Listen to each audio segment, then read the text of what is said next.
Each year, Microsoft Research hosts hundreds of influential speakers from around the world, including leading scientists, renowned experts in technology, book authors, and leading academics, and makes videos of these lectures freely available.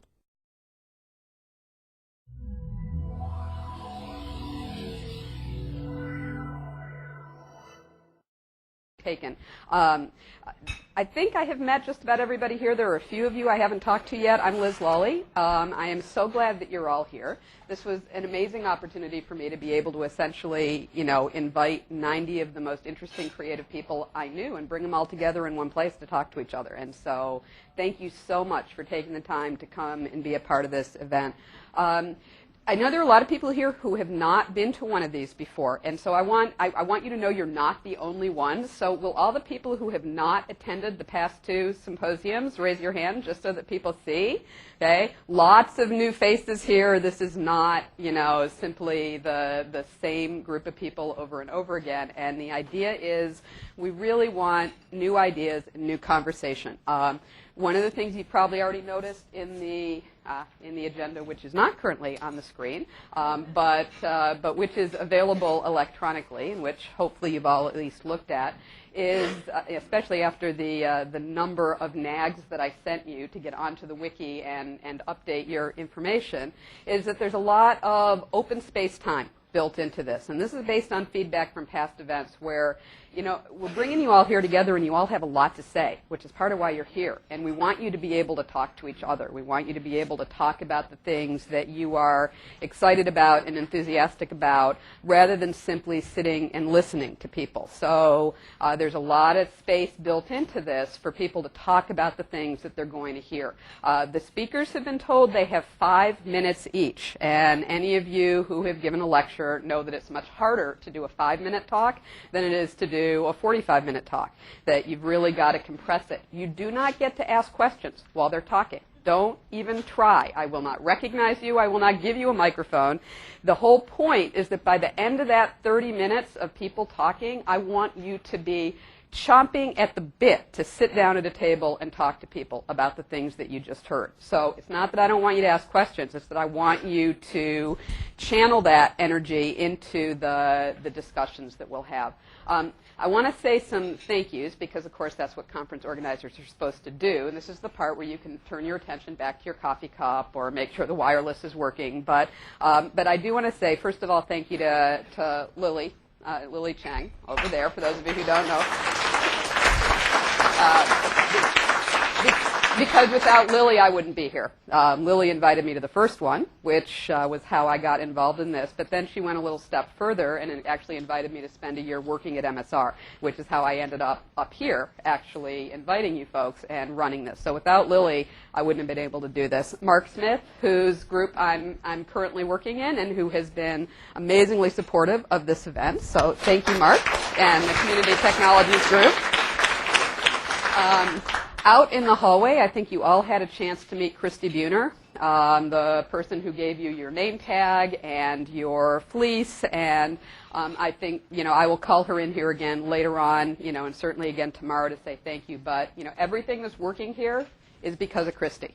Christy made everything run smoothly. She was the one who made sure that travel arrangements got made. She was the one who made sure the room was set up properly, that you've got power at every table, that you've got wireless connectivity. For those of you who tried to get a seat right by the edge of the room, assuming that was the only place you would have power, you were wrong. Even the people in the middle of the room have power underneath their table, okay? So there is power for everybody. There is internet for everybody. There is a live video feed of what's going on right now. Everybody can turn around and wave at the camera, say hi to the friends at home. Okay? We are on a 27-second, did you guys tell me 27 seconds? Is that right? Okay, that's Shane and Jim in the back there, who are our friendly tech support guys who are making miracles happen with getting this out to the world as opposed to just internally, so that anybody can participate by watching and seeing what's going on here. 27 27-second delay, which means if you're talking to people in the IRC channel, and they seem sort of behind on what's happening in the room, it's because they're seeing it 27 seconds after you are. So we need to be aware that that delay is built into the video feed.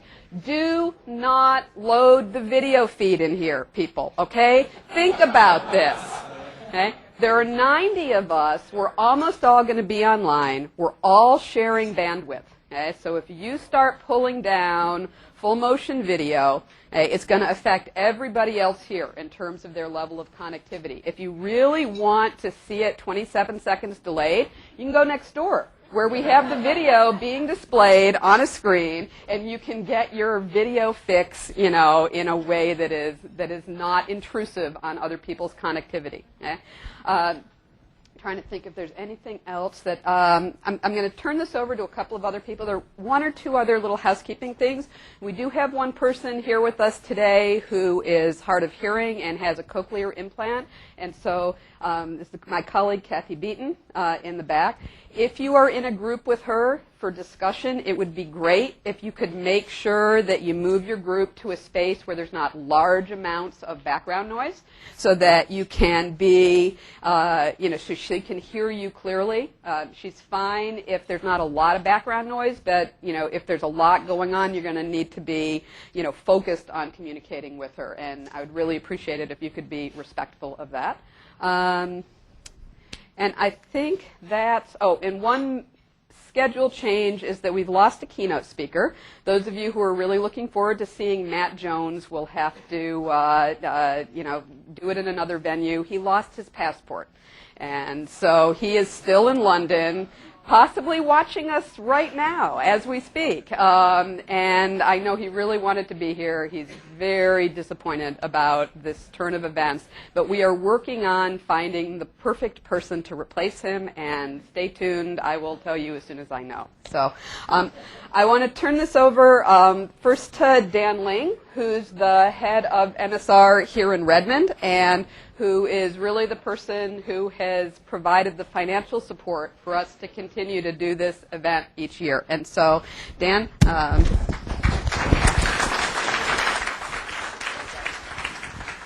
Thank you so much. Thank you so much for coming and spending a few days with us here. As you know, this is the third social computing symposium that we've had, and I think it's been a really fun event every single time because we always manage to get such interesting people from all around the world, from academia, from businesses, people who do a lot of thinking and commenting about social software, and so it's always been a great event. This is really a very, very exciting time for this field, as all of you, I'm sure, realize.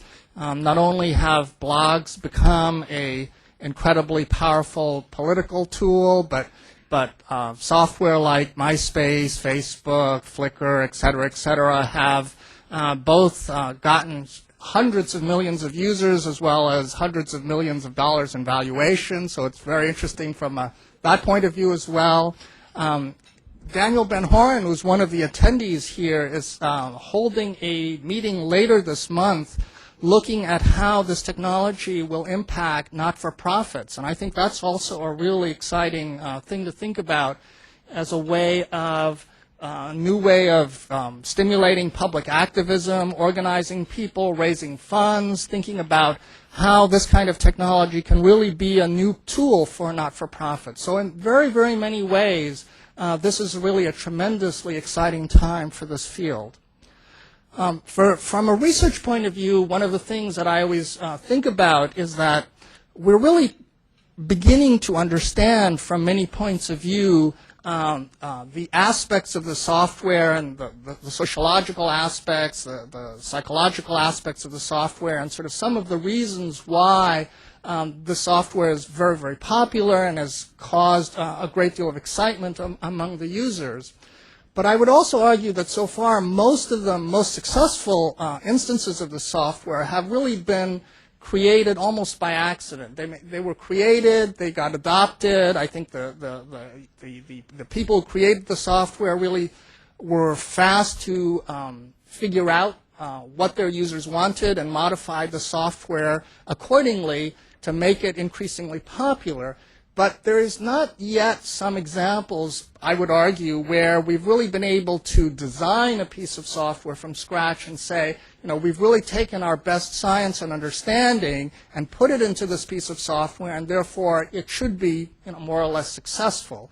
And I would think that from a research point of view, it'd be really interesting for us to be able to get to that point, to be able to actually synthesize a piece of software that has the best features. Now, this is obviously always a very difficult thing to do, but I think it's an interesting challenge to have for ourselves as researchers in this field. So with that, I'm looking forward to a wonderful meeting, and thank you again for attending and spending this time with us.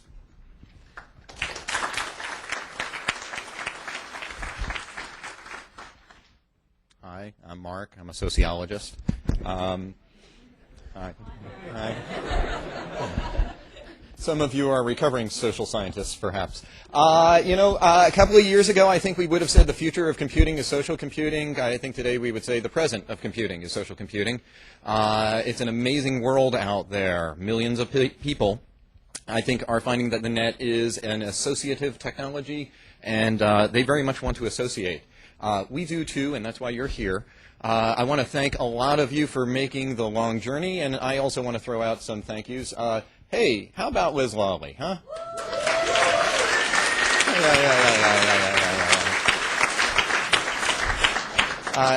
And Dan Wing. So without both of them, we wouldn't be here. And we wouldn't be doing this, and I want to thank them both, and I want to thank you all for the continuing presence and for the new presence here. And I think that what we have here is an interesting mix of discussion and presentation, and the best thing to do is get to it. So I will see you in the chat room and in physical space, and perhaps in the 27 seconds into the past space. With that, I think it goes back to Liz. So thank you.